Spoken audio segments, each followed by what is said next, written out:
Oni nie są palcem robieni, słuchajcie, i oni wiedzą, jak być 2 kroki do przodu przed innymi.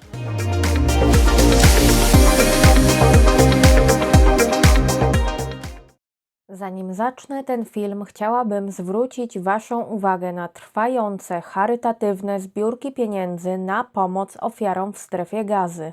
Kryzys humanitarny sięga drastycznych rozmiarów, ale też nieustannie się pogłębia. Ofiarom brakuje nawet najbardziej podstawowych środków do życia, takich jak woda, jedzenie czy leki, co tylko pogarsza sytuację, ale w ogromnym stopniu utrudnia także lekarzom pomaganie rannym, chorym i cierpiącym. Każda, nawet symboliczna kwota wpłacona na zweryfikowaną zbiórkę pieniędzy na pomoc ofiarom ma ogromne znaczenie. Zachęcam Was do rozważenia wsparcia wiarygodnych fundacji, a linki do zaufanych zbiórek znajdziecie w opisie tego filmu. Hej wszystkim, witam Was serdecznie na moim kanale. Dzisiaj zastanowimy się nad tym, kto wygra w tym roku Eurowizję. Zanim zaczniemy, standardowo przypominam Wam o subskrypcjach, o łapkach w górę. Zajrzyjcie także na mojego Instagrama, na mojego Xa. I zanim przejdziemy do rzeczy, mam do Was jedną sprawę. Ponieważ, tak jak pewnie zauważyliście, jest ostatnio u mnie mniej filmów, pomimo że w temacie Eurowizji więcej się dzieje. I przede wszystkim chciałabym Was za to bardzo mocno przeprosić, bo wiem, że dzieje się bardzo dużo. Jesteśmy w tym takim najgorętszym okresie eurowizyjnym. Ja sama chciałam i planowałam, że tych filmów będę robiła więcej, no bo teraz wiadomo, jest o czym mówić przede wszystkim. Natomiast jakiś czas temu przydarzył mi się problem zdrowotny, a mianowicie problem z mięśniami tej ręki. No a jako, że praktycznie wszystko przy tych filmach robię sama, no to ręka jest dosyć potrzebna przy montażu filmów. No i niestety w momencie, w którym ręka mi szwankuje, no to nie jestem w stanie niestety tak szybko pracować nad tymi filmami, jak chciałabym. I właśnie najgorsze jest to napięcie statyczne właśnie podczas pracy, na przykład przy komputerze, kiedy rękę mam praktycznie w tej samej pozycji cały czas. Dlatego wszystkie pomysły i plany, cały ten harmonogram mi się po prostu poprzesuwał. Oczywiście byłam już u lekarza, więc prawdopodobnie w najbliższym czasie będzie lepiej, ale no niestety wyszło w tym sezonie tak jak wyszło. Wpadłam w jakieś zamieszanie w ogóle, ponieważ moje materiały, które nagrywałam, bardzo szybko się dezaktualizowały, zanim tak naprawdę zdążyłam je zmontować i skończyć. Planowałam na przykład zrobić film o tym, kto się zakwalifikuje do finału w tym roku, a kto nie, z półfinałów.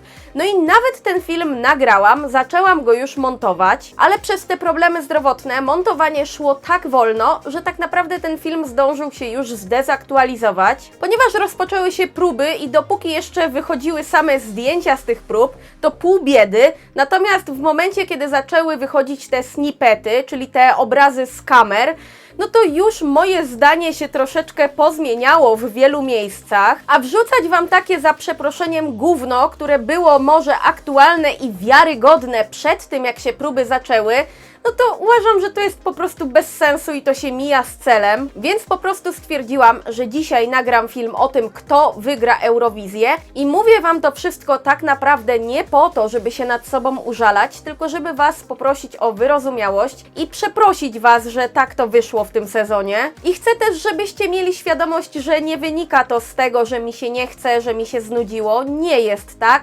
Naprawdę lubię te filmy tworzyć, ale no są rzeczy, na które po prostu nie mam wpływu. Mam tylko nadzieję, że się nie gniewacie i to by było chyba na tyle, jeżeli chodzi o mnie. Myślę, że dosyć już powiedziałam.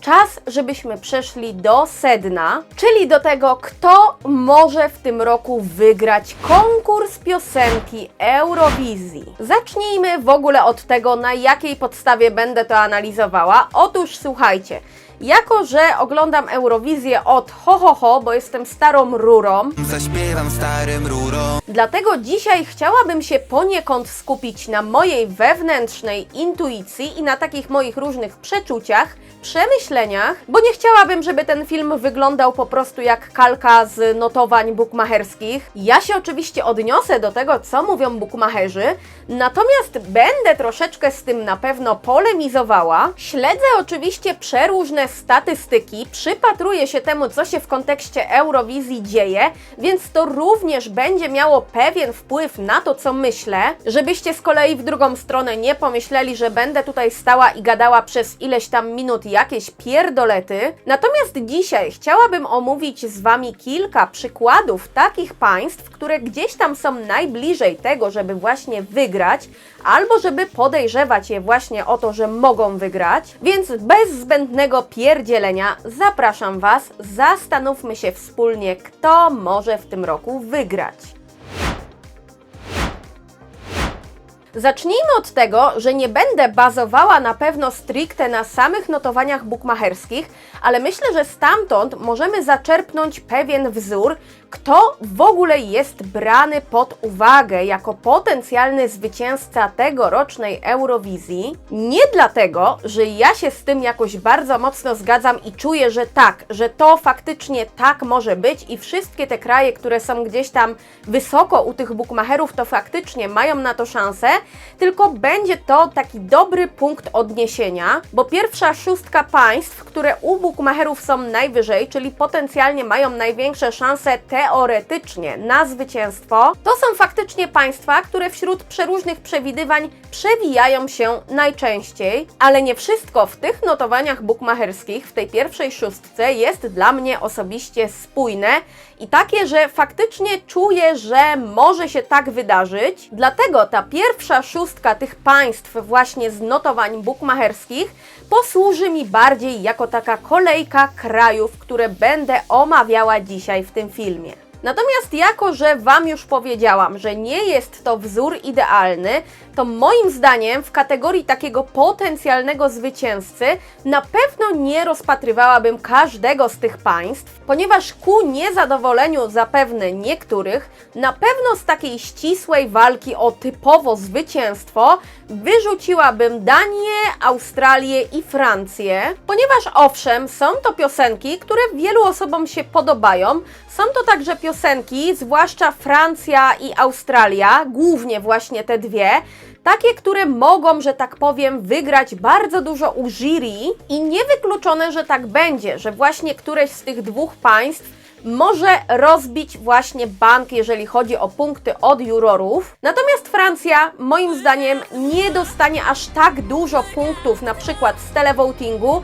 żeby rozważać potencjalne zwycięstwo Francuzów w tym roku. Podobnie jest w przypadku Australii, która owszem, wydaje mi się, że od telewidzów też trochę punktów dostanie, ale nadal wydaje mi się, że to nie wystarczy, żeby dobić się do takiego ścisłego grona właśnie na przykład dwóch państw, które będą się ze sobą biły o zwycięstwo. Dania to jest z kolei utwór, który bardzo wielu osobom się podoba, mi również. Uważam, że to jest bardzo dobra piosenka.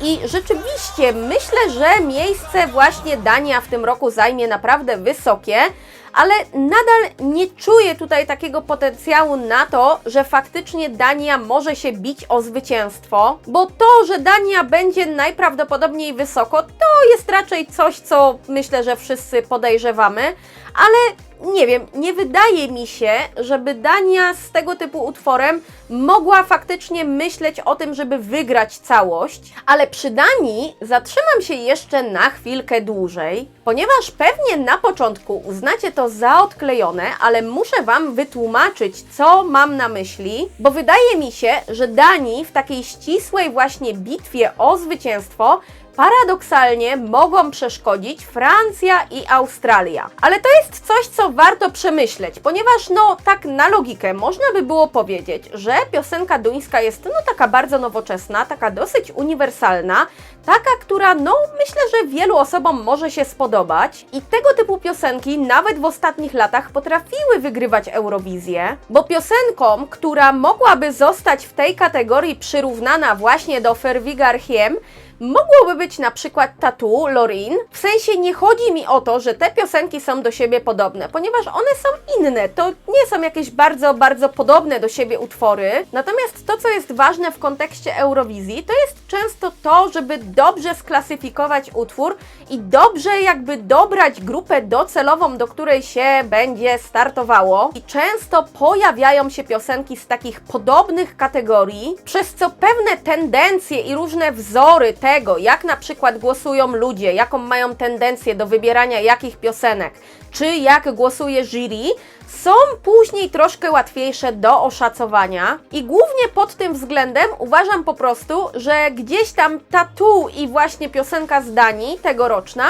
to jest podobny pułap i nawet jeżeli one nie są do siebie bardzo podobne w brzmieniu, to nadal one obie są nowoczesne w podobny sposób i można by je było potencjalnie wrzucić do jednego worka. Tylko problem polega na tym, że taka Loreen miała głównie za konkurencję Karię, a Dania w tym roku tę konkurencję ma zupełnie inną, przez co grupy docelowe każdej z tych piosenek będą bardziej rozłożone, bardziej szerokie, bo żeby Wam to wytłumaczyć na jakimś takim przykładzie. Gdyby główną konkurencją właśnie Danii, Serena, było na przykład Ferto z Grecji, no to mielibyśmy 1:1 bardzo podobną sytuację jak w 2023 roku, gdzie był Karia i Loreen. Dania realnie nie ma szans na to, żeby wygrać ani televoting, ani jury. O tym dlaczego dowiecie się za chwilę przy analizie pozostałych państw. Ponieważ między innymi mamy tam taką piosenkę, która potencjalnie ma szansę wygrać zarówno u jury, jak i u telewidzów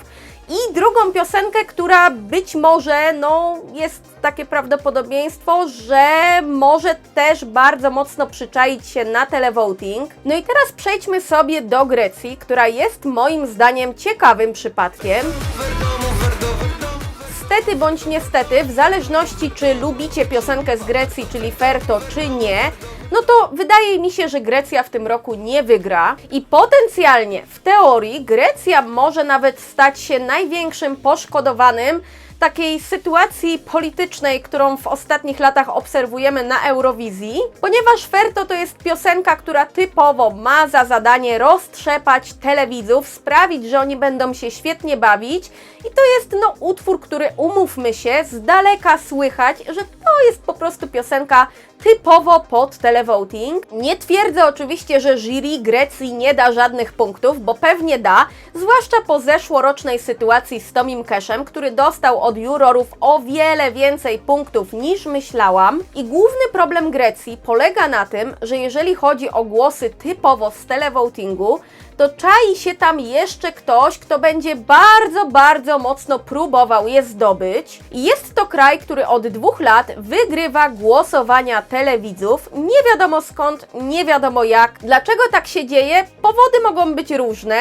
natomiast to chyba nie jest film, w którym jest sens to omawiać. Myślę, że większość z Was i tak domyśla się, jakie mogą być te powody. Żeby była jasność, ja osobiście się zgadzam z tym, że jak najbardziej są podstawy, żeby tego typu podejrzenia pojawiały się w naszych głowach, ponieważ to, że te sytuacje wyglądały co najmniej dziwnie, myślę, że każdy z nas widział gołym okiem. Dlatego przejdę teraz właśnie do Izraela i wierzcie mi lub nie, nie chce mi się zbytnio poruszać tego tematu, ale jeżeli już analizujemy potencjalnie, kto może wygrać, no to myślę, że nikt nie jest aż tak delulu, żeby myśleć, że Izrael to w ogóle nie ma w tym roku szans, bo niestety wiemy, że może się tak stać i Izrael jednak wygra. Jeżeli chodzi typowo właśnie o Izrael i ich szanse na ewentualne zwycięstwo, to nie wydaje mi się, że jury przydzieli im bardzo dużo punktów, ponieważ przez ostatnie 2 lata tak naprawdę jury troszeczkę ratowały tę sytuację.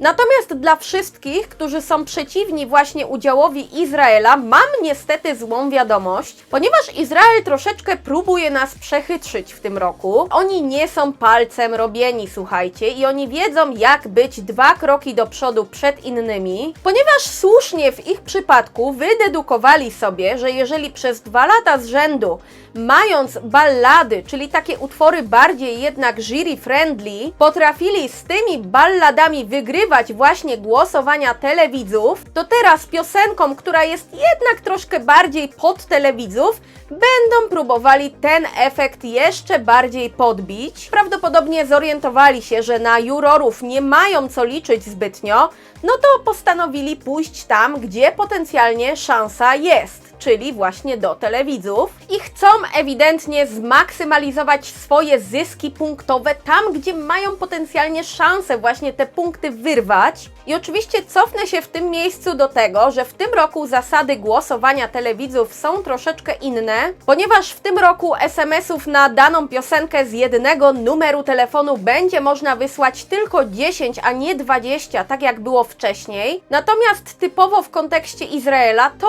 niewiele nam może zmienić, ponieważ owszem, utrudnione zadanie będą miały teraz osoby, które potencjalnie farmiły na przykład głosy dla Izraela, wysyłając setki czy tam tysiące SMS-ów z różnych kart SIM właśnie typowo tylko i wyłącznie po to, żeby wesprzeć Izrael. Natomiast kij ma dwa końce i wszyscy inni, którzy będą chcieli konkurencję Izraela wesprzeć w podobny sposób, również będą mieli utrudnione zadanie, co sprawi, że tak naprawdę wychodzimy w tym momencie troszeczkę na zero. I prawdą jest, że Izrael zmienił swoją taktykę trochę w tym roku, bo o ile przez 2 lata wysyłali kobiety, które śpiewały rzewne ballady, tak teraz wybrali mężczyznę, który będzie śpiewał nie balladę, tylko piosenkę taką po prostu rozluźniającą, popową, radiową. I niektórzy się nawet ucieszyli, bo pomyśleli sobie, że o, Izrael nie będzie brał nikogo na litość właśnie rzewnymi balladami,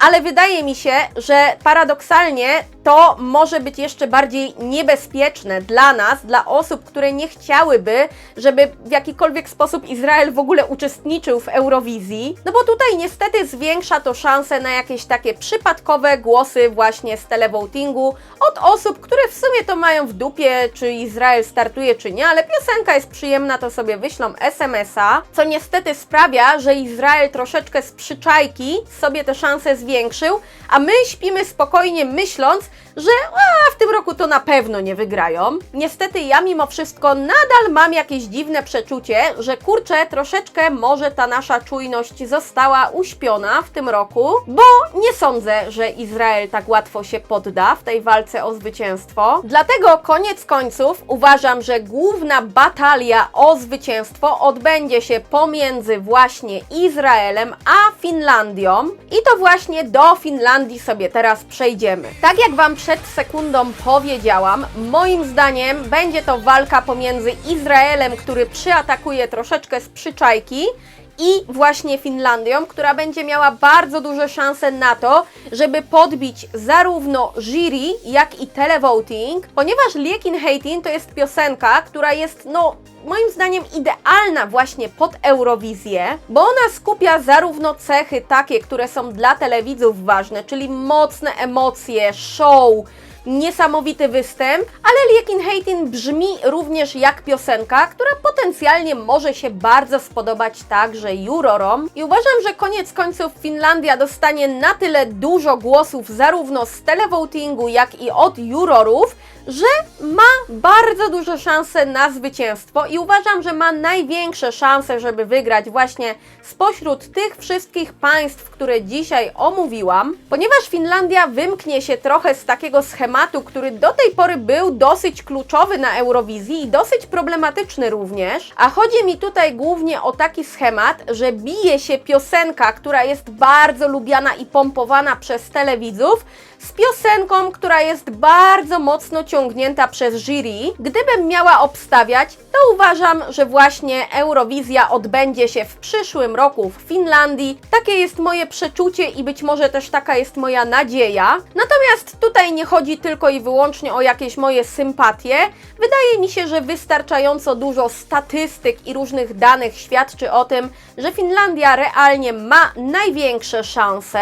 Tak jak Wam już powiedziałam, po piętach Finlandii będzie z prawdopodobieństwem dosyć dużym deptał właśnie Izrael, więc koniec końców nie wiadomo, co z tego wyjdzie tak na 100%. No i to by było na tyle, jeżeli chodzi o ten film. Dajcie mi znać, co Wy myślicie, jakie są Wasze predykcje. Jeżeli możecie, podajcie ten film gdzieś dalej, udostępnijcie go, sprawdźcie, żeby mój kanał się rozwijał i rozszerzał swój zasięg. Będę Wam za to bardzo wdzięczna. Tymczasem dziękuję Wam bardzo za obejrzenie tego filmu. Trzymajcie się i do zobaczenia, kochani!